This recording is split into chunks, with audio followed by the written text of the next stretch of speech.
Congress APC has confirmed the resignation of the national chairman of the party, Senator Abdullahi Adamu, and the national secretary of the party, Senator Iyola Omishore. The deputy national organizing secretary of the party, Nzeduru, confirmed this while speaking with journalists in Abuja. Of the national chairman, Senator Abdullahi Adamu, CON, and that of the national secretary, Senator Iyola Omishore, CON. And with this development, and according to the Constitution of the All Progressive Congress, APC, it is now incumbent on my humble self, Senator Abeokuta, as the Deputy National Chairman, North, to assume the office of the Acting National Chairman of the All Progressive Congress, APC.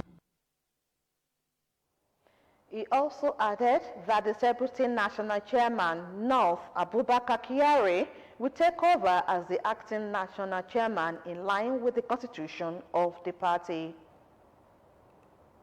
And still coming from Abuja, the Senate Committee on Media and Public Affairs has described as mischievous report from some section of the media that the 2022 Supplementary Budget Amendment Bill passed last Thursday was padded.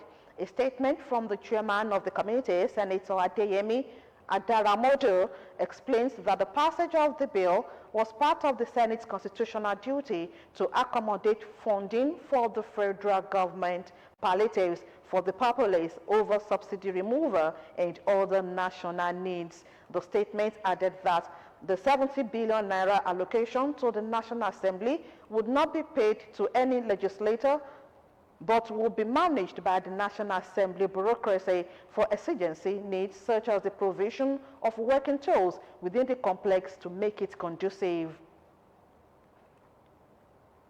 The House of Representatives on Monday screened the service chiefs recently appointed by President Bola Tinubu.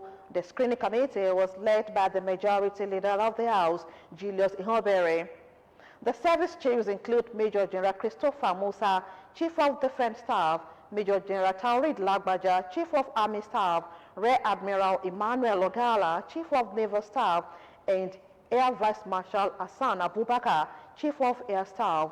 The chairman of ad hoc committee of the House, Babajimi Benson, said members of the armed forces must adhere strictly to the provisions of the Appropriation Act and urge them to work in synergy by sharing intelligence.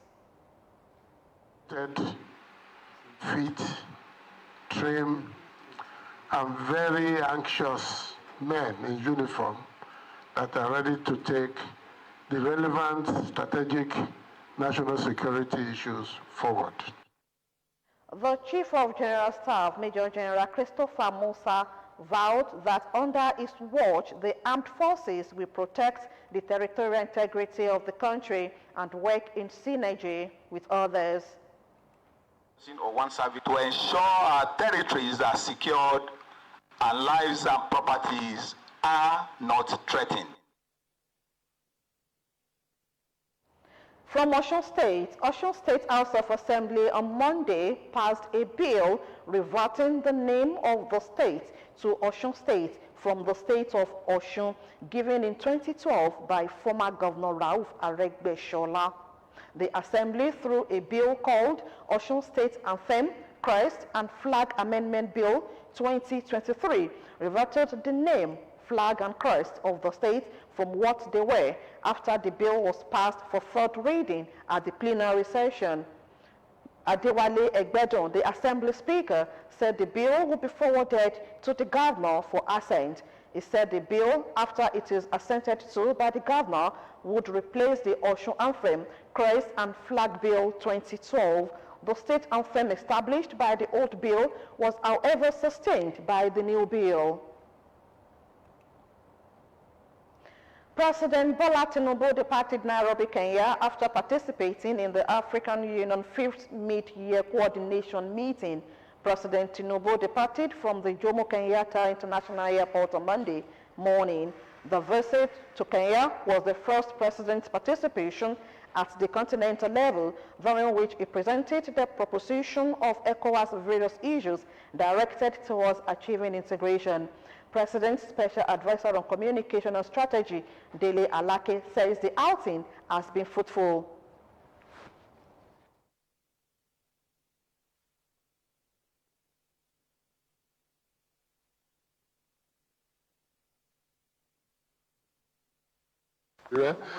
Number one, it's another testimony that Nigeria is back on the global stage, specifically on the continental stage in Africa, and every African is now becoming more proud of Nigeria because Nigeria is taking its rightful place that had been neglected for a while.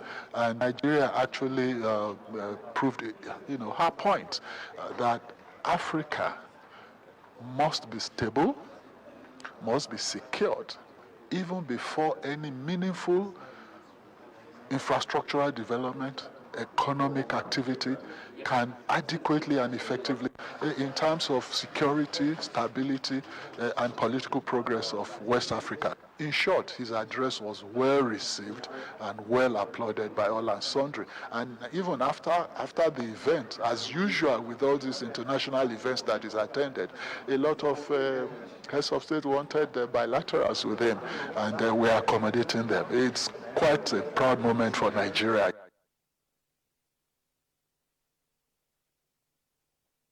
Tinubu has arrived Abuja back to Nigeria after his departure from Nairobi, Kenya.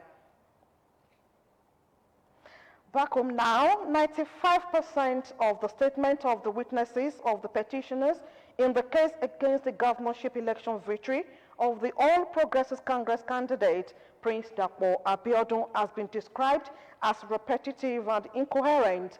The witnesses who expressed disbelief at citing similar oath statements before the tribunal also relied on INEC for information concerning electoral process during the election.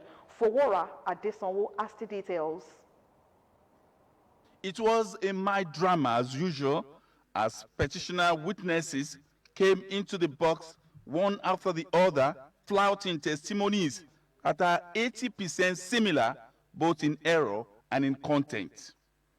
Respondent counsel had earlier proposed to the three-man tribunal to hear the witnesses together since it was obvious from the testimonies of the 50 witnesses earlier brought to the tribunal that they have similarities in evidence. Although this was seen as a comic relief, but with no time, all the 6 witnesses brought before the three-man tribunal on Monday succumbs to the pressure of Professor Taiwo Oshipiton, SAN, Chief Afolabi Fashanu, SAN, and Dr. Remi Olatubura, SAN, for the first, second, and third respondents during cross-examination. Dr. Remi Olatubura, SAN, speak on the proceedings. We pointed to them that their paragraph 2, 3, 4, 6, 7, and 8 in close to 95% of the cases are identical. They are supposed to come here to give their individual explanation as to what happened in their diverse polling units in which they represent. But when we got to the point where we found that systematically witnesses are coming to chorus what other witnesses have said earlier on, we have the responsibility as a respondent to point out that to the court. That exactly is what we have done. So it's not an issue of INEC losing its independence in the process. The tribunal resumes sitting on Tuesday, 18th of July, 2023. Adefowora Adesanwo, OGTV News. From Bayelsa State, a federal high court sitting in Yenagoa, Bayelsa State, presided over by Justice Olaide Quadri on Monday, 5th September 13, for the commencement of hearing on the eligibility of the Bayelsa State All Progressives Congress APC deputy governorship candidate Joshua Masiva, a governorship aspirant of the APC Ikesima Johnson, who also participated and lost the party's governorship primaries to the eventual winner, Chief Timi Presilva, is challenging the eligibility of Masiva and seeking his disqualification as the party's running mate on the alleged ground that he is an ex-convict. At the preliminary hearing on Monday, counsel to Johnson, Leso Elijah, filed an application for conversion of the matter from originating summons to pleadings and asked the court for a date to hear the motion. Justice Olaide Quadere, who adjourned to September 13 for hearing and ruling on the plaintiff's motion for conversion of originating summons to pleadings, urged all parties to exchange pleadings and processes to ensure that all parties file their processes before the next hearing date. The World Day for International Justice, also referred to as Day of International Criminal Justice or International Justice Day, is a day celebrated throughout the world on July 17 as part of efforts to recognize the emerging system of international criminal justice. Nigerians used the opportunity of the celebration to applaud improved judicial system in relation to dispensation of justice in the country. Margaret Okunlola reports. Every 17th of July across the world is observed as World Day for International Justice, with the aim to promote international criminal justice, to promote the rights of the victims, and also to recognize the strengthened system of international justice, also known as the Day of International Criminal Justice. It marks the importance of fighting against impunity and bringing justice for victims of war crimes, crimes against humanity, and genocide. With the opportunity of the celebration of the day in the judicial system in Nigeria, Nigerians lauded the improved dispensation of justice in the country. As they say that the law is blind, it's not emotion. It's about fact-based evidences that will help the judiciary to be able to, to stand fair and true. The judicial system in Nigeria is evolving. I think that it's not where it should be, but it's not where it has always been. After several years as a peace practitioner with years of experience managing resource issues, protection of human rights, and youth mentoring, Mr. Nathaniel Awapila, the national president of Society for Peace Studies and Practice, expressed hope for the future in the judicial system of the country. The judiciary has also done well. There are plus and minuses here and there. But when you look at the judgments in favor of certain persons in the state since the election took place, there's hope. So far, the Presidential Tribunal, what they have done up to this time, I think it shows hope. They have been diligent in getting the facts. We now wait to see what the pronouncement. On the whole, they are trying. We hear the NBA, they keep harping on the need to be transparent, on the need to do the right thing, on the need to provide good leadership. And so we hope that it will continue to get better. I have hope in the judiciary. Chief Judge of Ogun State, Justice Musumola Dikpeolu, advocated more investment in the judicial system with less interference. We need more judges, and to have more judges, we need infrastructure, more courts, accommodation, vehicles, and stuff like that. It's not easy. A lot of factors are responsible for crime. People are going into crime daily. So the government has a lot to do. The judiciary, as the last hope of the common man, need to rise to dispense justice without fear or favor. Margaret Okunlola, OGTV News. Still ahead in the news, Nigeria records once Ogun State government has reiterated its determination towards ensuring conducive and safe learning environment for students across the state, as it's constituted a committee to conduct integrity tests on various school infrastructure, speaking through the inspection of a collapsed building at Agbado District Comprehensive High School, Ifo. The special advisor to the governor on education, science and technology, Professor Abayomi Arigbabu, who led the team from the education and housing ministries, said the governor Prince Dr. Abeokuta had earlier directed that a formidable committee be put in place to cater for schools' maintenance and rehabilitation. Details of the visit are in those reports. The visit by the Special Advisor on Education, Science and Technology, Professor Abayomi Arigbabu, was as a result of last Saturday's incident in which an 8-room building collapsed without casualties. Professor Arigbabu said the committee will quickly move around the schools across the state to carefully evaluate the viability of existing structure to ascertain the possibility of usage alongside the newly rehabilitated and constructed ones. It noted that the construction of the collapsed 8-classroom building started since 2007 and has not been put into use because the present administration in the state could not guarantee its desirability for usage. Professor Arigbabu therefore gave assurance that the present administration in the state would not entrust its projects in the hands of any contractors without requisite capacity to meet up with the standard required by the government. We have gone around the school. We have seen some of the structures that need intervention. In fact, the fortunate thing for us is that His Excellency, the Governor of the state, even without saying something like this, told us at the Ministry of Education to collaborate with other ministries, Ministry of Housing, Ministry of Physical Planning and Environment, so that we can have a committee that will go around our schools and see, apart from building new structures, how do we maintain the ones that we have on ground? In his reaction, the principal, Agbado District Comprehensive High School Junior, Mr. Ayodeji Ogunleye, applauded the two ministries for the quick response, promising to do all within their capacity to maintain school infrastructure.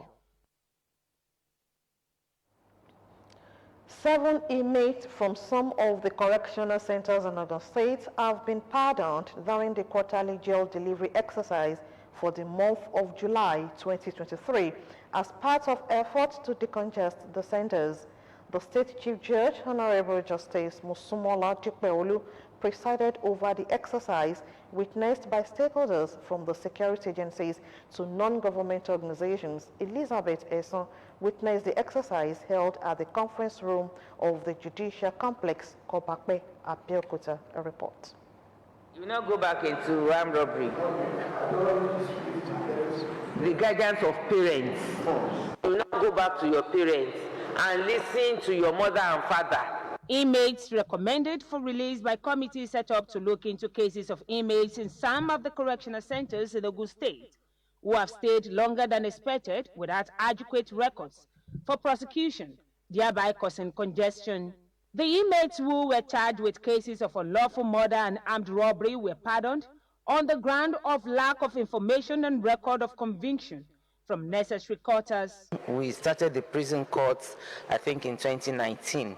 We created magistrate courts to sit very close to the prisons so that they don't need transportation, which used to be the challenge in the past. Very effective.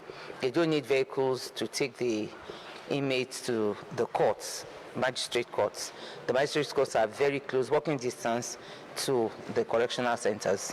The quarterly exercise of jail delivery, according to an officer from one of the correctional centers, has been a lot helpful to both the inmates and officers. And has been of assistance to us, reducing the number of the inmates in the detention. It is a means of decongesting the centers. You all know that all our centers are over-congested now. And now 8 people have been released, and 60 plus, the number will be reduced to minimum. Partnering in these efforts were non-governmental organizations who appreciated the Ogun State Judiciary and the Chief Judge for kind and prompt consideration. States can emulate this. I think Nigeria will be a better place. The system is putting in a lot of relief. It's giving a lot of relief on even the court system. The cases that we want to look into, cases that were lumped together, and we need to expose more of these tactics that the police use to remind people indiscriminately in the prison. The pardoned inmates were charged to go and sin no more, as there would not be a second chance for them. Elizabeth Eson, OGTV News. It is 7 months after the death of Kehinde and Bukola Fatinoye, who were burned to death with their only child on the eve of the new year. Wife of the main suspect, Fadairo Temitope, and his mother, Adekombi Adenike, were brought to court again with the absence of others, and the case was adjourned till the 19th of October 2023. Bumi Adegun was at the Magistrate Court of the Ogun State Judiciary. His report.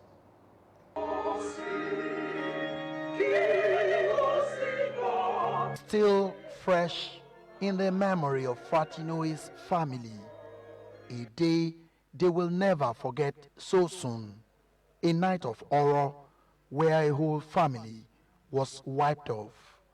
Kehinde, Bukola, and Oreoluwa Fatinoye's case is still on at the courts, and this morning the 2 of the 7 suspects were brought to court.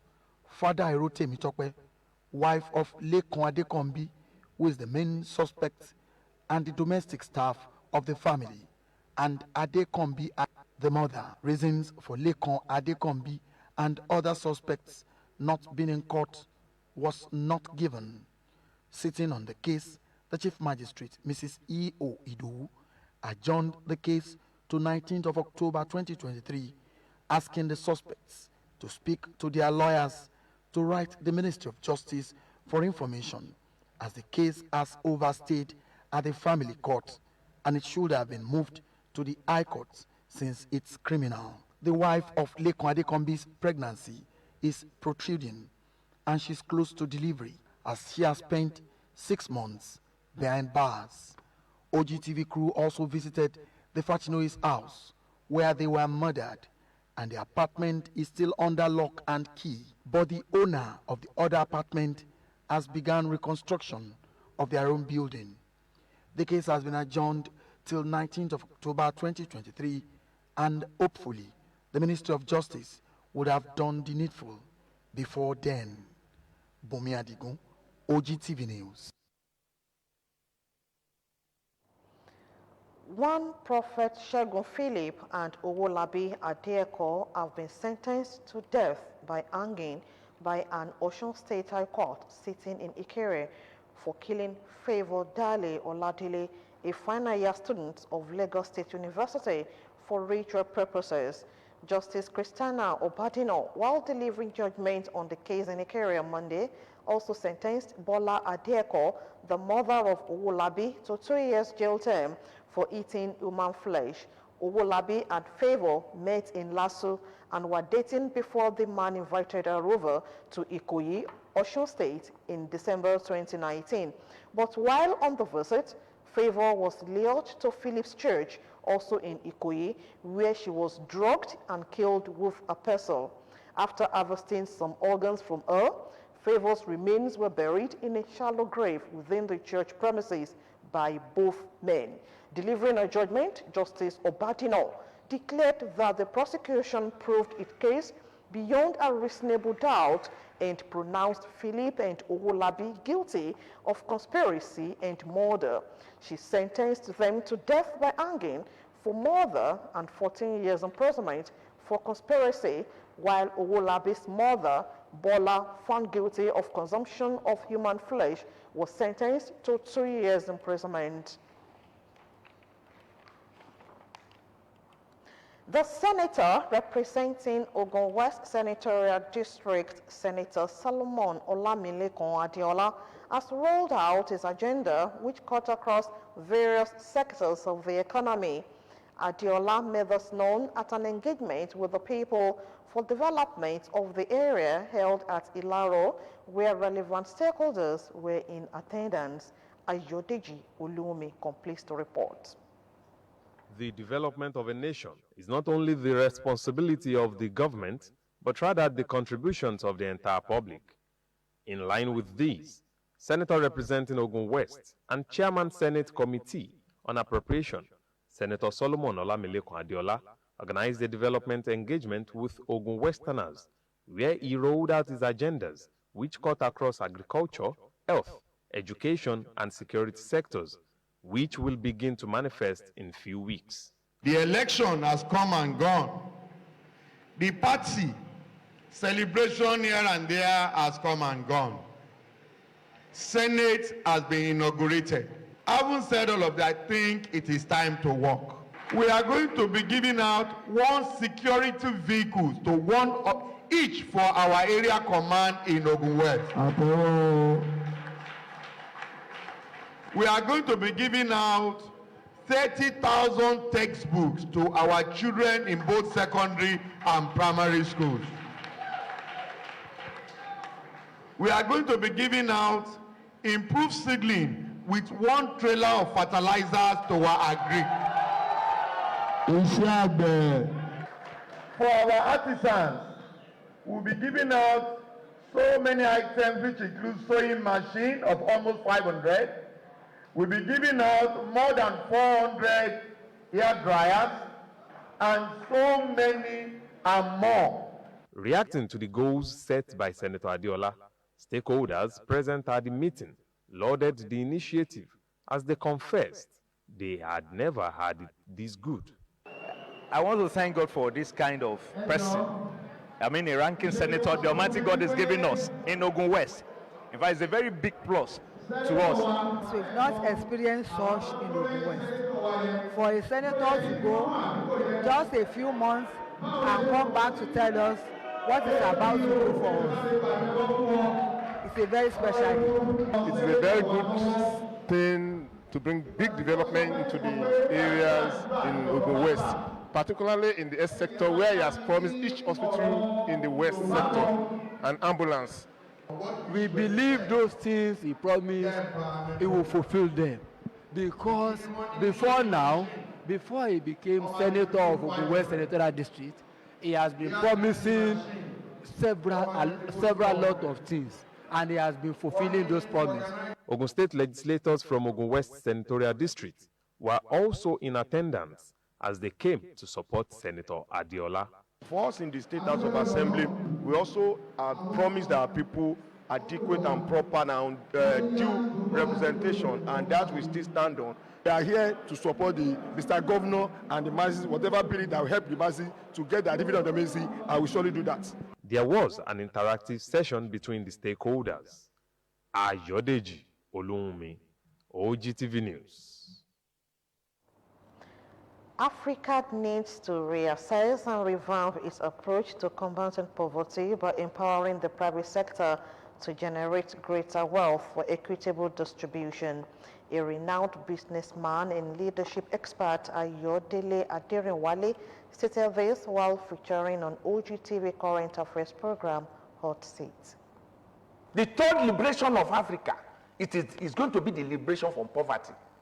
And that the people who can, the army is the African private sector. They are the only ones who can create wealth. We will only lift our people out of poverty if we manage to create wealth. If we don't create wealth, do you know what it means when you have several organizations generating employment, adding value to people's life? That's the way you begin to deal with poverty. That's when you begin to reach to people. That's when you begin to give them options, opportunities. That's what we need to do. What the government needs to do is to understand its role. It's a facilitator. The guys who can deliver the goods, who can make the dividends of democracy within the reach of each and every one by dealing with the challenge of poverty, is the private sector. Is to find how to get the private sector to do that by liberating its capacity. Hot Seat comes up on Tuesday, 18th July 2023 at 9:30 in the morning. As the investment of Ogun State government in the provision of basic amenities and facilities in schools continues to yield positive results in the smooth conduct of unified examinations in primary schools across the state, all the stakeholders need to support the effort of government by playing their part. Chairman of Ogun State Universal Basic Education Board, Dr. Femi Majekodumi, made this call while monitoring the conduct of the unified examinations across schools in different parts of the state. Matthew Shoumi completes the report. The pupils are ready. The materials are available. The teachers and officials of the State Universal Basic Education Board, led by the chairman, Dr. Femi Majekodumi, are not leaving anything to chances at ensuring smooth conduct of the unified examinations for the third term in the academic session. We were able to distribute the question papers without any problem. We have enough papers and the question arrived early. We want to be very grateful to the governor and the chairman of the SUBEB. On the first day of examinations is the monitoring to ensure conformity with the guidelines for examination and education policy of the government. NUD Primary School Owode in Obafemi Owode local government was the first school to be monitored with pupils and examiners set for the first paper, which started at exactly 15 minutes after 10 in the morning. The team later proceeded for the inspection of some schools in both Shagamu and Ikene local governments, where the chairman inspected a smart school being constructed for the use of the state by Universal Basic Education Commission.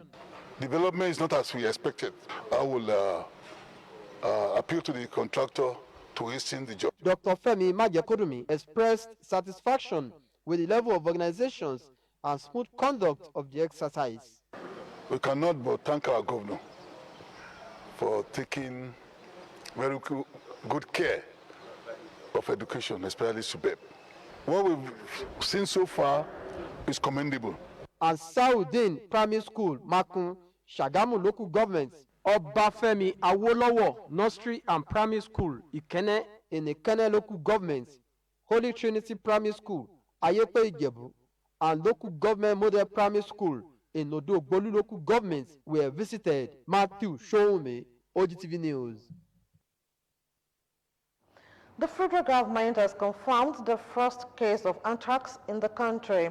Anthrax is a severe bacterial disease that affects humans and animals, including wild animals and livestock, such as cows, pigs, camels, sheep, goats. However, the government has outlined preventive measures for Nigerians and livestock owners to reduce the potential risk of infection and the spread of anthrax. According to the Federal Ministry of Agriculture and Rural Development, the case occurred on a farm in Suleja, Niger State. A rapid response team comprising federal and state health professional teams have visited the farm to conduct preliminary investigations and collected samples from the sick animals.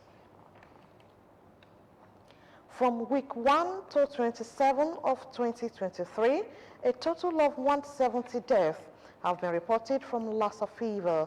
According to the Nigeria Center for Disease Control and Prevention, the reported deaths are with a case fatality rate CFR of 17.2%, which is lower than the CFR for the same period in 2022, which is 19.6%. This is contained in the latest week 25 to 27 update on Lassa fever outbreak in Nigeria, published by the NCDC on Monday. The update noted that in week 27 of 2023, the number of new confirmed cases decreased from 10 in epidemiological week 26, 2023 to 6 cases. This was reported from Ondo, Edo, Ebonyi, and Benue states. In total, for 2023, 28 states have recorded at least one confirmed case across 108 local government areas. The NCDC further disclosed that 73% of all confirmed Lassa fever cases were reported from these 3 states, Ondo, Edo, and Bauchi, while 27% were reported from 25 states with confirmed Lassa fever cases. Up next is Business News. Don't go away. Stay with us.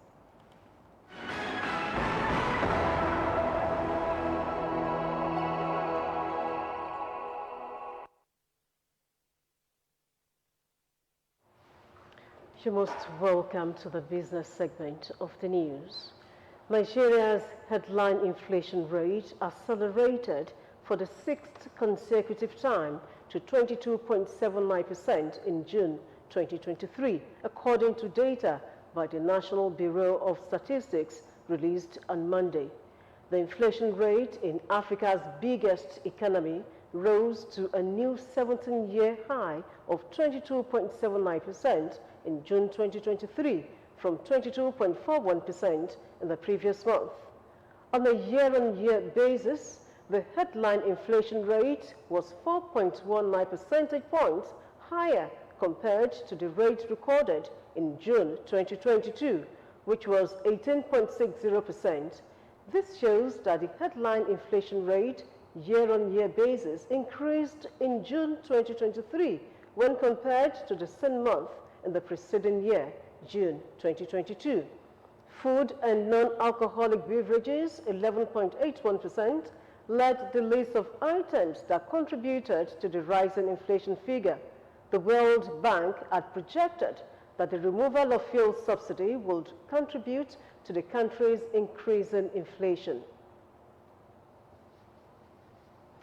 At the backdrop of sustained supply gap in Nigeria's foreign exchange market, the local currency Naira has hit a new low at the weekend, trading 803 Naira to a dollar in the investors and exporters window, which is the official forex market, and 822 Naira in the parallel market.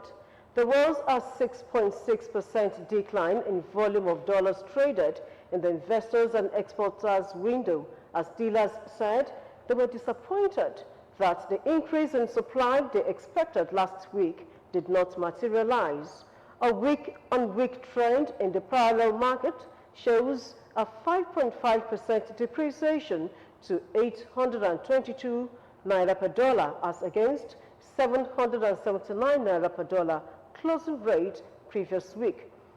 In the investors and exporters window, the local currency depreciated 3.9% week on week to 803 Naira per dollar from 776 Naira per dollar the previous Friday. The Development Bank of Nigeria has raised 23 billion Naira in the first tranche of its 100 billion Naira bond issuance program to consolidate its support to micro, small, and medium-scale enterprises. The instrument that will be due in 2028 is at 14.4%. The bank hopes it would help in closing the huge funding gap in the micro, small, and medium-scale enterprises sector, which is critical for building inclusive growth and creating jobs. The 20 billion Naira bond issuance, according to the executive of the wholesale lender, was oversubscribed to the tune of 15%, a demonstration of the bank's market acceptance. And it is the first local funding raising outing of the bank, which is majorly funded by the institutional, foreign, and local shareholders. The bank had disbursed over 631 billion Naira to more than 313 micro, small, and medium-scale enterprises through its partners as of December 2022. The value was a modest increase from 482 billion Naira disbursed in 2021. And finally, Poultry Association of Nigeria, PAN, has told President Bola Tinubu that if urgent steps are not taken, the poultry industry will collapse totally. The farmers said that the poultry industry, which contributes 25% to the agricultural gross domestic product, is being starved of maize, which is an essential component in producing feed for chicken. The further stated that the high surges of prices of maize and the near absence or scarcity of the product are causing farmers to close down their poultry farms at the moment because it is no longer sustainable to feed the birds and be in business, thereby threatening the further development of the Nigerian poultry industry. Poultry Association of Nigeria therefore prayed to the federal government to direct both the Nigeria Commodity Exchange and the Central Bank of Nigeria, which manages the Strategic Maize Reserve Program of the Central Bank of Nigeria, to free the allocations of 40,000 metric tons to the poultry industry through the Poultry Association of Nigeria. And that's all that I have for you. Back to Bukola.